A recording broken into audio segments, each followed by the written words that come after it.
सकती थी। ये कहकर मंजरी उस पर टूट पड़ी और उसकी माँ उसकी चीख सुनकर वहां पहुंची। क्या हुआ बेटा? मोहिनी ने खिड़की की तरफ इशारा करते फिर से देखा। माँ वो। लेकिन इस समय खिड़की के बाहर उसका बगीचा नजर आ रहा था। ये देखकर मोहिनी के मुंह से आगे कुछ नहीं निकला। पिता ठिठक सा गया, लेकिन उसने नदी की तरफ नहीं देखा। तभी दीपू ने नदी की तरफ देखा। एक नाव किनारे की तरफ आ रही थी। उस नाव पर कौन बैठा था ये नजर नहीं आ रहा था। जैसे जैसे वे किनारे पर आई तो दीपू ने देखा वो एक औरत थी जिसका आधा चेहरा घूंघट से ढका हुआ था। किनारे पर आकर वो रुक गई और हाथ के इशारे से दीपू को बुलाने लगी। पिताजी, वो हमें बुला रही है। ये सुनकर पिता बुरी तरह डर गया। मैंने कहा था ना, उसकी तरफ मत देखो, अब भागो जल्दी से। ये दोनों अब वहां से तेज तेज भागने लगे और वो नाव वाली औरत वहीं खड़ी रह गई।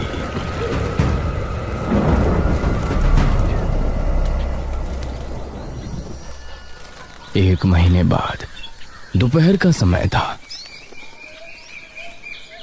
गांव के लोग अपने अपने कामों में लगे हुए थे।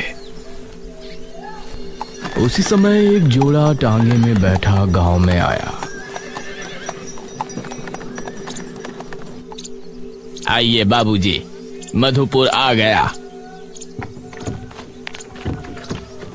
रमेश ने सहारा देकर अपनी बीवी निराजनी को उतारा और वो वहां खड़े मुखिया से मिला। जी, क्या आप ही मुखिया जी हैं?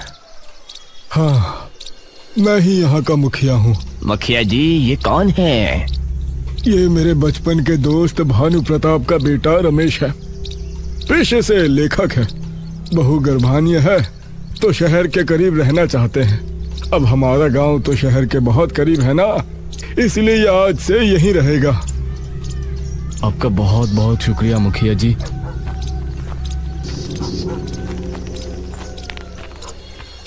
रमेश और निराजनी एक घर में रहने लगे जो नदी के करीब ही था। रमेश एक अच्छी सी कहानी लिखना चाहता था और अपनी नई कहानी शुरू करने की तैयारी में था। रात के 10 बजे मोहिनी और मोहित हाथ थामे टहल रहे थे। मोहित, तुम हमारे रिश्ते की बात अपने बाबूजी से कब कर रहे हो? अरे करेंगे भाई, अभी पहले बलवीर भैया की शादी तो होने दो, वरना बाबूजी कहेंगे बड़े की शादी नहीं हुई और छोटा फुदक रहा है। नदी किनारे अजीब सी शांति छाई हुई थी। चलती हवाएं माहौल को सुहाना बना रही थी। ये दोनों भी बातें करते करते नदी किनारे पहुंच चुके थे। कितना सुहाना मौसम है ना? हाँ, नदी भी कितनी खूबसूरत लग रही है। दोनों नदी किनारे बैठकर बातें करने लगे। कितना अच्छा होता कि कोई माझी होता तो हम दोनों उसकी नाव में नदी की सैर कर सकते। हाँ, बहुत अजीब बात है कि हमारी नदी में माझी क्यों नहीं आते, वरना मन तो मेरा भी बहुत करता है। तभी पानी की कलकल की आवाज आनी शुरू हुई। दोनों को सामने से वही नाव आती नजर आई जिसके अंदर घूंघट वाली माझी बैठी थी।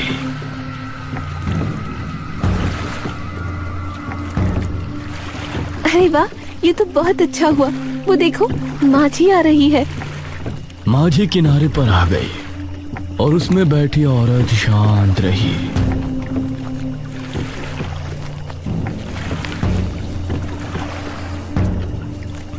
काकी, क्या आप हमें नदी की सैर करा लाएंगी? इस पर उसने हाँ में सिर हिलाया। अरे वाह, चलो। दोनों एक एक करके उसकी नाव में बैठ गए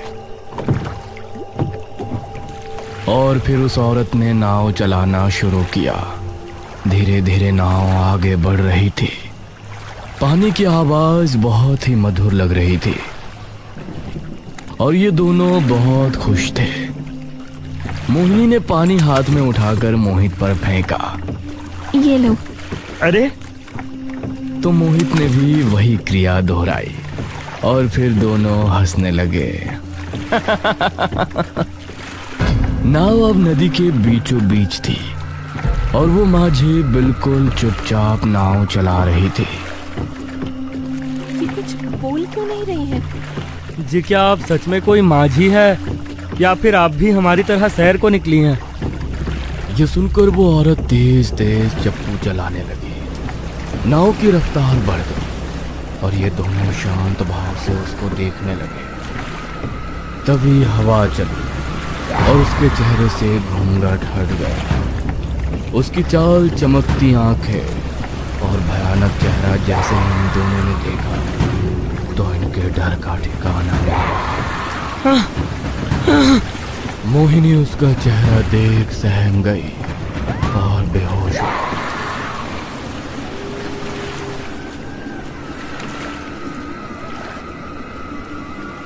कुछ देर बाद मोहिनी की आंख खुली तो वो किनारे पर अकेली पड़ी थी। उसने इधर उधर देखा और खुद को अकेला पाकर घर की तरफ दौड़ पड़ी।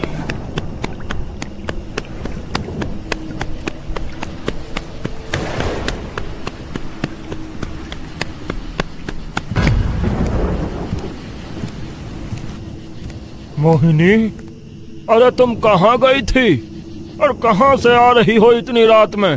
मोहिनी बहुत डर में थी लेकिन अपने पिता को मोहित के बारे में बता नहीं सकती थी, इसीलिए वो चुप ही रही और उसके पिता ने उसे घर के अंदर भेज दिया। उसको मोहित की चिंता हो रही थी। शाम होने पर उसको अजीब अजीब आवाजें सुनाई देने लगी, जैसे कि कोई माझी तेज तेज चप्पू चला रही हो। ये चप्पू की आवाज यहाँ कैसे आ रही है? उसने खिड़की खोलकर देखा तो उसको अपनी आंखों पर यकीन नहीं हुआ। उसने देखा कि सामने वही औरत नाव के अंदर खड़ी है। रात होने पर मोहिनी सोने के लिए बेड पर पहुंची। करीब 1 बजे जब वो गहरी नींद में थी तभी उसको अपने पैरों पर कुछ गीला महसूस हुआ और उसकी आंख खुल गई। कौन है? लेकिन आंख खोलते ही उसने पाया कि उसका बेड नदी के बीच तैर रहा है और वही घूंघट वाली औरत अपनी नाव में बैठी उसकी तरफ आ रही है। ये सब क्या है? मेरे साथ क्या हो रहा है? क्यों मेरा पीछा कर रही हो? तभी उसे किसी ने हिलाया तो वो अपने सेंस में आई। उसने पाया कि वो अपने कमरे में ही है और उसके माँ बाप उसके पास ही हैं। क्या हो बेटा, तुम इतनी अजीब बर्ताव क्यों कर रही हो? मोहिनी कस के अपनी माँ के गले लग गई और फिर उसने अपने माता पिता को सब कुछ बता दिया। ये क्या किया तुमने? अरे नदी पर गई और उस माझी की नाव में भी बैठी और ये सब आप बता रही हो? पिताजी, मैं वहाँ मोहित के साथ गई थी, इसलिए डर की वजह से आपको बताया नहीं। आप उसे पसंद कहाँ करते हैं? ये सुनकर मोहिनी के पिता ने उसकी माँ की तरफ देखा और मोहिनी को आश्वासन दिया। वो मोहिनी का खास ध्यान रखने लगे, लेकिन मोहिनी को हर जगह वो माझी दिखाई देती। मोहिनी ऐसे में मोहित को बहुत याद कर रही थी और इससे तंग आकर उसने फैसला किया कि वो उस औरत से जाकर मिलेगी और मोहित से उसके बारे में पता करेगी। रात 12 बजे वो नदी पर पहुंची तो सामने उसको नदी किनारे वही औरत खड़ी नजर आई। तुम क्यों मेरे पीछे पड़ी हो? और मेरा मोहित कहाँ है? क्या किया तुमने उसके साथ? आओ मेरे साथ आओ, मैं तुमको उससे मिला दूंगी। मोहिनी उसके कहने पर वापस माझी में बैठ गई और फिर उस औरत ने नाव चलाना शुरू किया। जैसे जैसे औरत आगे बढ़ रही थी मोहिनी के दिल की धड़कन भी बढ़ती जा रही थी। कुछ देर चलने के बाद नाव एक टापू पर आकर लगी। यही है तुम्हारा मोहित? क्या तुमने मोहित को इस टापू पर छोड़ा है? यह सुनकर उस औरत ने हाँ में सिर हिलाया। मोहिनी उसकी नाव से उतरी और आगे बढ़ गई। टापू बहुत सुनसान था और वीरान भी। मोहिनी एक डर के साथ आगे कदम बढ़ा रही थी। ये मुझे यहाँ क्यों छोड़ गई? मोहित, मोहित क्या तुम यहाँ हो? वो बार बार आवाज लगाती, लेकिन उसे कोई जवाब सुनाई नहीं दे रहा था। तभी अचानक उसका पैर किसी चीज से टकराया और वो जमीन पर गिर गई। उसने पाया कि मोहित जमीन पर मृत हालत में पड़ा है।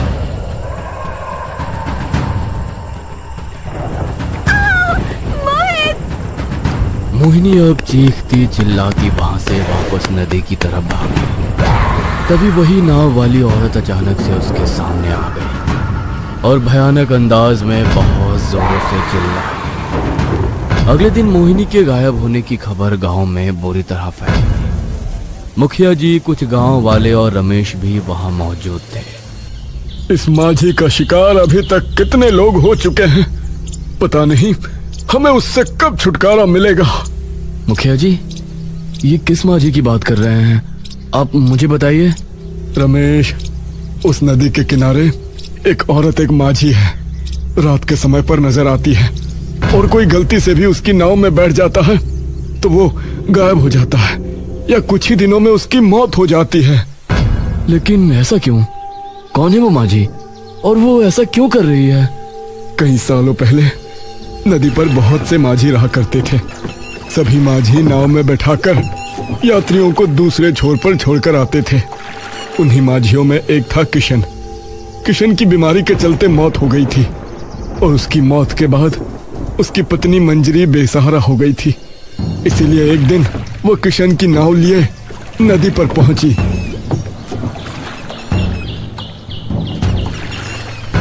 ये क्या कर रही है मंजरी? तू इस नदी में माझी नहीं बन सकती। इस पर सिर्फ हम मर्द अपनी नाव चलाते हैं। औरत का काम करना गांव का और हम मर्दों का अपमान है। मुझे इस समय धन की जरूरत है और ये मेरे पति की नाव है, मैं इसे क्यों नहीं चला सकती? बावली हो गई है क्या? तने पता ना कि औरत का काम करना ठीक ना से उसे गैर मर्द गंदी नजरों से देखे से। हाँ, अगर मर्द गंदी नजरों से देखते हैं तो उनको अपनी नजर ठीक करनी चाहिए, उसमें मेरी कोई गलती नहीं। रही बात काम करने की, तो मैं भीख मांगकर अपना घर नहीं चलाने वाली। मैं इस नदी में भी अपनी नाव चलाने की हकदार हूँ और मैं भी एक माझी बन सकती हूँ। ये सुनकर बाकी सभी माझी अपने दांत भींचने लगे। सभी ने मिलकर योजना बनाई और जो भी यात्री नदी किनारे आता वो मंजरी की नाव में उसे बैठने ना देते। आइए भाई साहब, आपको उस पार जाना है, मैं छोड़ दूंगी, सिर्फ 4 आने में। तभी बलबीर आगे आकर बोला, अरे हमारा धंधा को खराब करना चाहती है क्या? उस पर जाने के 6 आने लगते हैं और तू हमारा ग्राहक छीन के 4 आने में ले जाएगी। इसी तरह वो सही दाम लगाने पर भी मंजरी के यात्री छीन लिया करते थे।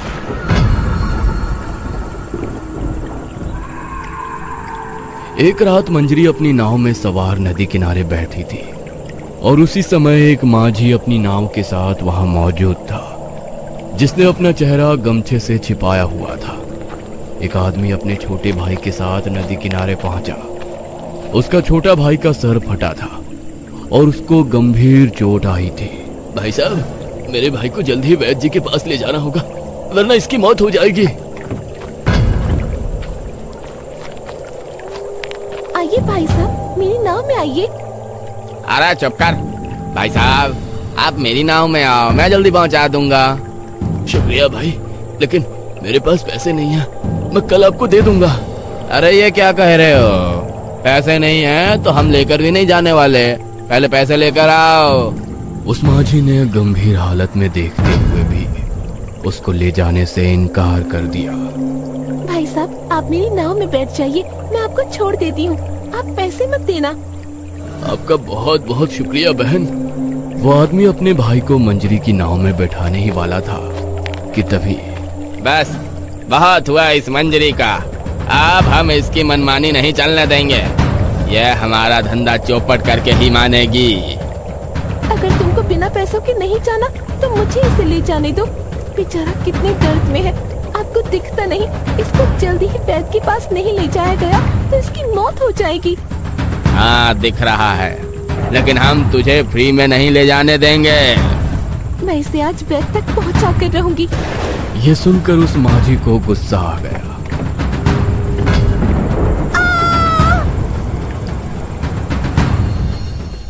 ये तो बहुत बुरा हुआ मुखिया जी, फिर आगे क्या हुआ? अगली रात से मंजरी अपनी नावों के साथ नदी किनारे नजर आने लगी और उसने सभी माझियों के दिल में डर का माहौल बना दिया। माझियों को वो अपनी कहानी बताती और उन पर जानलेवा हमला भी करती। इसलिए सभी माझियों ने नदी में नाव चलाना छोड़ दिया। रोजाना रात के समय सिर्फ मंजरी की नाव ही नदी में नजर आती और वो जो भी उसकी नाव में बैठ जाता वो या तो नाव गायब हो जाता या फिर मर जाता। रमेश को मंजरी की दास्तान बहुत दुख भरी लगी। वो एक लेखक था, इसलिए वो मंजरी के बारे में बहुत ज्यादा सोचने लगा और उसी के बारे में उसने लिखना भी शुरू किया। कुछ दिन ऐसे ही गुजर गए। एक रात निराजिनी को लेबर पेन शुरू हुआ। जल्दी से वैद्य को बुला कर लाइए। मैं अभी किसी को बुला कर लाता हूँ।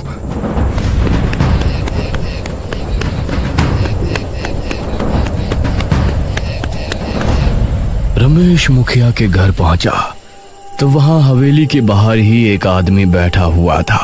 बिरजू काका, वो मुखिया जी कहाँ हैं? बेटा, मुखिया जी तो किसी काम से पास ही के गांव गए हैं, 2 दिनों में वापस आएंगे। मुझे मदद की बहुत जरूरत है। निराजिनी को दर्द शुरू हो गया है। मुझे इस समय किसी वैद्य के पास जाना होगा जिसके पास दाई माँ भी हो। बेटा, गांव में कोई वैद्य या दाई माँ नहीं है। तुमको महीनपुर गांव में ही वैद्य जी और दाई माँ मिल सकती है, लेकिन वहां जाने के लिए अभी तुमको कोई टांगा नहीं मिलेगा और नदी के जरिए तुम वहां जा नहीं सकते। सुबह से टांगे चलना शुरू होंगे तो तभी कुछ हो सकता है। नहीं, सुबह तक भला मैं कैसे रुक सकता हूँ? मेरी बीवी कभी भी माँ बन सकती है। बेटा, रुकना तो पड़ेगा। बताओ कैसे जाओगे? मुझे नहीं लगता कि इस समय कोई टांगे वाला तुमको वहां मिलेगा।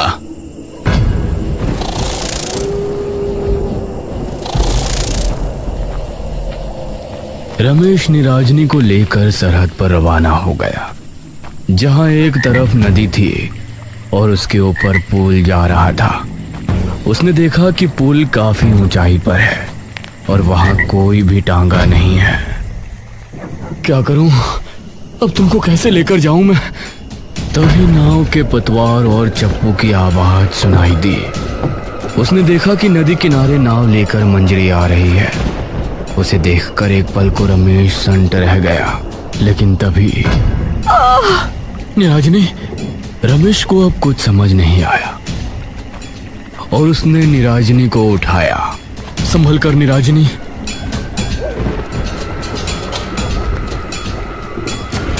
उसने निराजनी को माझी की नाव में बिठाया।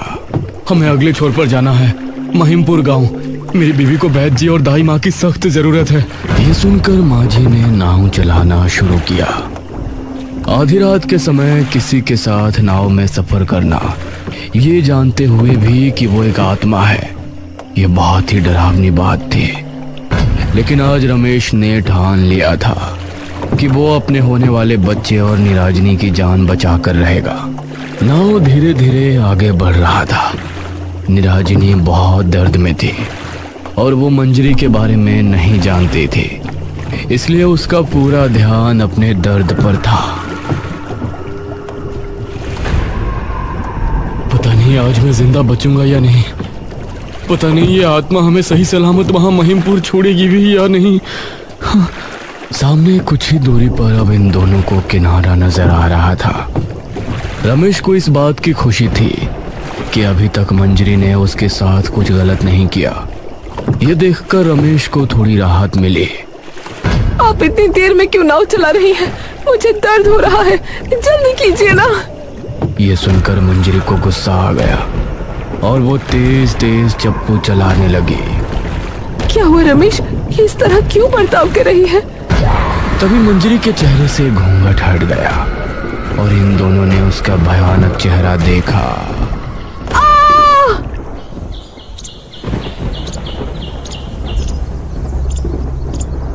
अगले दिन गांव में मातम सा माहौल छा गया। सभी लोग रमेश और निराजनी के बारे में अफसोस जता रहे थे। काका, तुमने रमेश को रात में नदी पर क्यों जाने दिया? राम राम। अरे मैंने कहा था रमेश से कि इस समय वहाँ जाना ठीक नहीं, लेकिन उसने मेरी एक ना सुनी। अब तो रमेश भी गायब हो गया। मैं भला अपने दोस्त को क्या जवाब दूंगा? अब मंजरी भी नदी किनारे नजर नहीं आती थी। 3 दिन बाद एक टांगा गांव पहुंचा।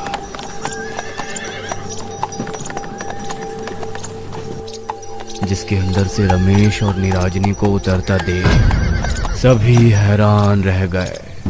अरे रमेश, तुम जिंदा कैसे बच गए?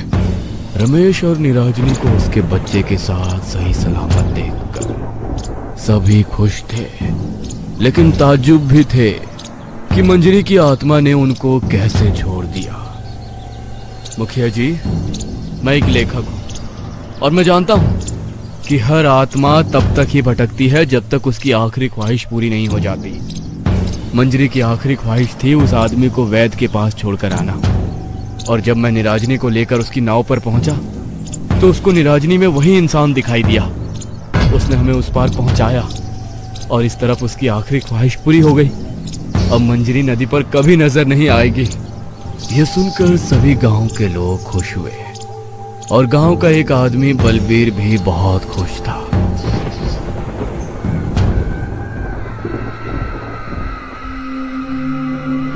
रात के समय बलबीर ने अपनी नाव पानी में उतारी।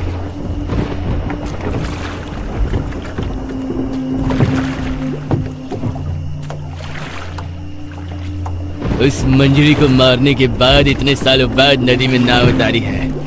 आज तो पूरी रात नदी में घूमता रहूंगा। बलबीर तेज तेज चप्पू चलाने लगा और नाव आगे बढ़ने लगी। तभी सामने से उसको मंजरी की नाव आती नजर आई और उसके चेहरे से हंसी गायब हो गई, खौफ में बदल गई। तू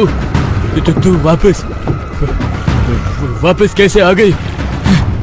मुझे मारने वाला तो तू ही था ना बलबीर। तुझे मारे बिना भला मेरी आत्मा को शांति कैसे